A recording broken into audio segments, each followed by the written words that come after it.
Okay, ಇನ್ನು ನಾವು ಬಾಗಲಕೋಟೆ ಕಡೆಗೆ ಹೋಗೋಣ. ಬಾಗಲಕೋಟೆ ಬೈ ಎಲೆಕ್ಷನ್ ಅಖಾಡ ಕೂಡ ಸಿಕ್ಕಾಬಟ್ಟೆ ರಂಗಾಗ್ತಾ ಇದೆ, ಅಖಾಡ ಬಿಸಿ ಆಗ್ತಾ ಇದೆ.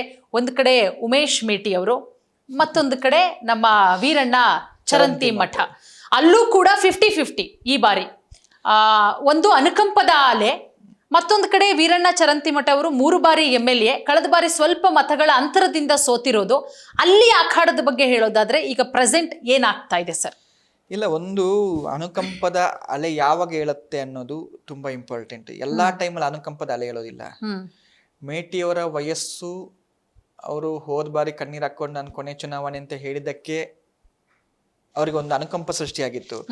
ಆ ಅನುಕಂಪ ಈ ಬಾರಿ ಉಳಿದಿದ್ಯಾ ಅನ್ನೋ ದೊಡ್ಡ ಪ್ರಶ್ನೆ. ಮೊನ್ನೆನೂ ಕಣ್ಣೀರ್ ಹಾಕಿದ್ರಲ್ಲ ಸರ್ ಮೇಟಿಯವರ ಮಕ್ಕಳು ಕಣ್ಣೀರ್ ಹಾಕೋದಕ್ಕೂ ಮೇಟಿಯವ್ರ ಕಣ್ಣು ಹಾಕೋದಕ್ಕೂ ಡಿಫ್ರೆನ್ಸ್ ಇದೆ. ಮೇಟಿಯವ್ರನ್ನ ಜನ ಹಿಂದೆ ನೋಡಿದ್ರು, ಹಾಗಾಗಿ ಕೊನೆ ಚುನಾವಣೆ ಅನ್ನುವಂಥ ಒಂದು ಮತ್ತೆ ಕಾಂಗ್ರೆಸ್ಗೆ ಎದ್ದಂತ ಅಲೆ, ಎರಡರಲ್ಲಿ ಮೇಟಿ ಗೆದ್ಕೊಂಡು ಬಂದ್ರು.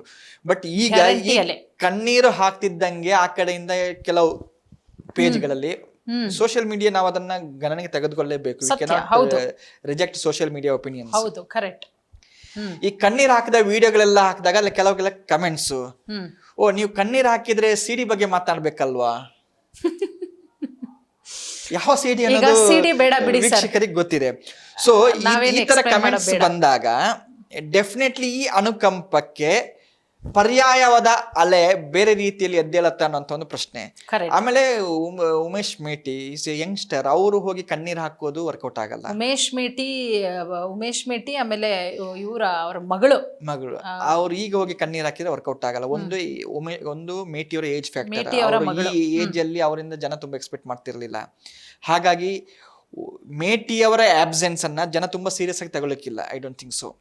ಹಾಗಾಗಿ ಮೇಟಿಯವ್ರು ಏನಾರು 50-55 ವರ್ಷದಲ್ಲಿ ಇದ್ದಾಗ ಏನಾದ್ರು ಕಾಲವಾಗಿರ್ತದೆ, ಅದು ಅನುಕಂಪ ಕನ್ವರ್ಟ್ ಆಗ್ತಿತ್ತು. ಬಟ್ ಈ ಏಜ್ ಅಲ್ಲಿ ಅದು ಅನುಕಂಪ ಕನ್ವರ್ಟ್ ಆಗೋದ್ರ ಬಗ್ಗೆ ನನಗೆ ಡೌಟ್ ಇದೆ. ಸೆಂಟಿಮೆಂಟ್ ವರ್ಕೌಟ್ ಆಗೋ ಡೌಟ್ ಇದೆ ಅಂತ ನಾನು ಹೇಳ್ತಿರೋದು. ಒಂದು ರಾಜಕೀಯವಾಗಿ ನಾವು ಗಮನಿಸಿದ್ರೆ ಅಲ್ಲಿ ಏನಾದ್ರು ವರ್ಕೌಟ್ ಆಗ್ಬೇಕು ಅಂತ ಆದ್ರೆ, ಒಂದು ಸರ್ಕಾರ ಇದೆ, 2.5 ವರ್ಷ ನಾವು ರಿಸ್ಕ್ ತೆಗೆದುಕೊಳ್ಳೋದು ಬೇಡ, ಕಾಂಗ್ರೆಸ್ ಕ್ಯಾಂಡಿಡೇಟ್ ಇರ್ಲಿ, ಕಾಂಗ್ರೆಸ್ MLA ಇರ್ಲಿ ಅನ್ನುವಂತ ಒಂದು ಫ್ಯಾಕ್ಟರ್ ವರ್ಕೌಟ್ ಆಗಬಹುದು. ವೆರಸ್ ಪೊಲಿಟಿಕಲಿ ಇದು ಕಾಸ್ಟ್ ವೈಸ್ ನೋಡಿದ್ರೆ ಚರಂತಿ ಮಠ ಅವರಿಗೆ ಡೆಫಿನೆಟ್ಲಿ ಒಂದು ಲೀಡ್ ಇದೆ ಈ ಬಾರಿ. ಒಂದು ಹೋದ ವರ್ಷ ಅಷ್ಟೊಂದು ಅಲೆ ನಡುವಲ್ಲಿ ಕೂಡ ಅವರು ಜಸ್ಟ್ 6,000 ಒಟ್ಟಿಗೆ ಸೋತಿರುವಂತದ್ದು. 6,000. ಅದೊಂದು ಯಾಕೆ ವೀರಣ್ಣ ಚರಂತಿಮಠ ಅವರು ಸೋತರು ಅಂತ ಹೇಳಿದ್ರೆ, ಅವರ ಸಹೋದರ ಮಲ್ಲಿಕಾರ್ಜುನ ಚರಂತಿಮಠ ಅವರು ಬಂಡಾಯ ಅಭ್ಯರ್ಥಿಯಾಗಿ ಸ್ಪರ್ಧೆ ಮಾಡಿ 10,000 ಓಟ್ ತಗೋತಾರೆ. ಅಲ್ಲಿ ಓಟ್ ಡಿವೈಡ್ ಮಾಡಿ ಅವರು ಸೋತ್ರು. ಆ 16,000 ಓಟ್, 10+6,000 16,000 ಓಟ್ ಅಂತ ಹೇಳಿದ್ರೆ ಡೆಫಿನೆಟ್ಲಿ ಲೀಡ್ ಇದೆ. ಲಿಂಗಾಯತ ಕಮ್ಯುನಿಟಿ ಅವರಿಗೊಂದು ನೋವಿರತ್ತಲ್ಲ, ನಮ್ಮವ್ರನ್ನ ಸೋತ್ವಿ ಅಂತೇಳಿ. ವೀರಣ್ಣ ಚರಂತಿಮಠ ಅವರು ನಾನ್ ಕಾಂಟ್ರವರ್ಷಿಯಲ್, ಯಾವುದಕ್ಕೆ ರಗಳೆಯಿಲ್ಲದಂತಹ ಮನುಷ್ಯ, 3 ಸಲ MLA. ಹಾಗಾಗಿ ಅವರಿಗೆ ಪರವಾದ ಒಂದು ಲಿಂಗಾಯತರು ನಿಂತ್ಕೊಂಡ್ಬಿಟ್ರೆ ಡೆಫಿನೆಟ್ಲಿ ಮೇಟಿ ಫ್ಯಾಮಿಲಿಗೆ ಸಮಸ್ಯೆ ಆಗತ್ತೆ. ಕರೆಕ್ಟ್. ಅದರಲ್ಲೂ ಈಗ ಮತ್ತೆ ವೀರಣ್ಣ ಚರಂತಿಮಠ ಅವರಿಗೆ ಈ ಬಾರಿ ಮೈನಸ್ ಅಂದ್ರೆ ಅದೇ ಮಲ್ಲಿಕಾರ್ಜುನ ಚರಂತಿಮಠ ಅವರು ಕಾಂಗ್ರೆಸ್ ಜೊತೆಗಿರೋದು. ಎಕ್ಸಾಕ್ಟ್ಲಿ, ಅದು ದೊಡ್ಡ ಮಟ್ಟದಲ್ಲಿ ಮೈನಸ್ ಅಲ್ಲ, ಮೈನಸ್ ಆಗಬಹುದು.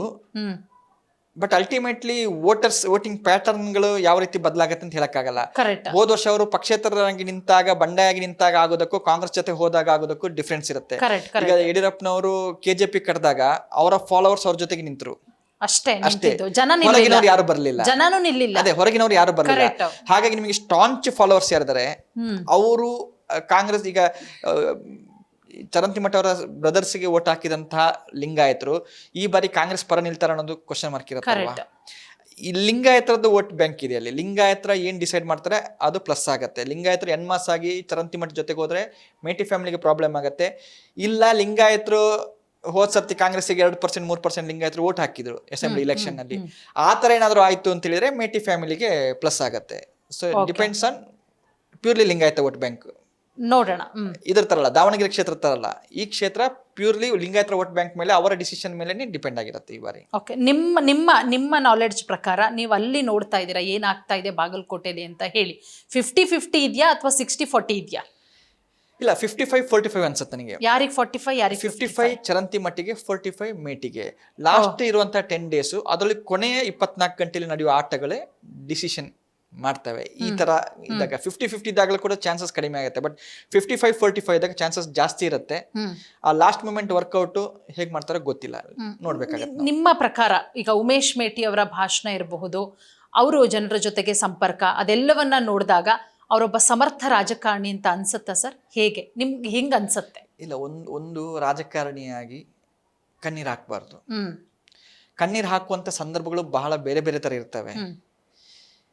ಈ ಇಲೆಕ್ಷನ್ ನಲ್ಲಿ ಮೇಟಿ ಮಗ ಯಾಕೆ ಅಷ್ಟೊಂದು ಕಣ್ಣೀರ್ ಹಾಕ್ತಾರೋ ನನಗೆ ಗೊತ್ತಿಲ್ಲ. ಬಂದಲೆಲ್ಲ ಕಣ್ಣೀರ್ ಹಾಕ್ತಾರೆ. It's not shoots.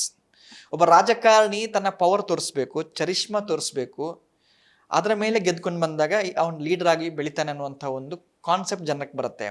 ಬಟ್ ಬಂದಲೆಲ್ಲ ಕಣ್ಣೀರ್ ಹಾಕಿದ್ರೆ ಅದೇ ಮೋಸ್ಟ್ಲಿ ಅವರಿಗೆ ರಿವರ್ಸ್ ಆಗೋ ಚಾನ್ಸಸ್ ಇದೆ.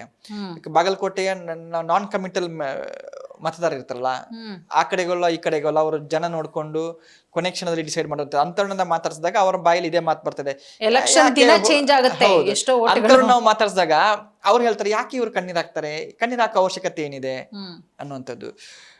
ಮೇಟಿ ಪುತ್ರ ಅವ್ರಿಗೆ ಅಂದ್ಕೊಂಡಿರೋದು, ಅಪ್ಪ ಇಲ್ಲದನ್ನ ನಾವು ನೆನ್ಸ್ಕೊಂಡ್ರೆ ವೋಟಿಂಗ್ ನನಗೆ ಜಾಸ್ತಿ ಆಗ್ಬೋದು ಅಂತ. ಬಟ್ ಅದು ಪ್ಲಸ್ ಆಗೋ ಚಾನ್ಸಸ್ ಇದೆ. ಬಟ್ ಪದೇ ಪದೇ ಕಣ್ಣೀರ್ ಹಾಕೋದ್ರಿಂದ ಅದು ಮೈನಸ್ ಆಗೋ ಚಾನ್ಸಸ್ ಕೂಡ ಇದೆ. ಇದನ್ನ ಬ್ಯಾಲೆನ್ಸ್ ಮಾಡೋದು ಬಹಳ ಕಷ್ಟ.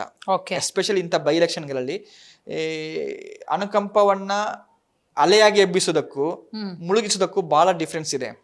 ಸೊ ಅದನ್ನ ಯಾವ ರೀತಿ ಬ್ಯಾಲೆನ್ಸ್ ಮಾಡ್ತಾರೆ ಅನ್ನೋಂಥದ್ದು ಬಹಳ ಇಂಪಾರ್ಟೆಂಟ್ ಆಗುತ್ತೆ. ಆಮೇಲೆ ಮೇಟಿ ಮಕ್ಕಳು ಯಾರು ಕೂಡ ರಾಜಕೀಯದಲ್ಲಿ ಜಾಸ್ತಿ ತೊಡಗಿಸ್ಕೊಂಡವರಲ್ಲ.